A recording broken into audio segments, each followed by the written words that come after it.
আল্লাহ রাসূল সাল্লাল্লাহু আলাইহি ওয়াসাল্লাম বললেন, আমি হাসরের ময়দানে আমার উম্মতদেরকে ধরে ধরে জাহান্নাম থেকে মুক্তি দিয়া জান্নাতে নিয়ে যাব।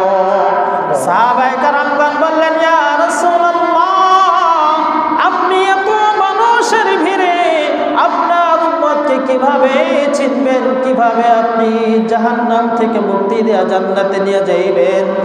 আল্লাহ রাসূল বললেন, শুনো গো আমার সাহাবী, যারা নামাজের জন্য ওযু করবে, এই ওযুর জায়গাগুলো ঝকমক করতে থাকবে, এই ঝকমক আলোকিত দেখে আমি বুঝে নেব এরা হলো আমার উম্মত। সুবহানাল্লাহ, এরা হলো আমার উম্মত।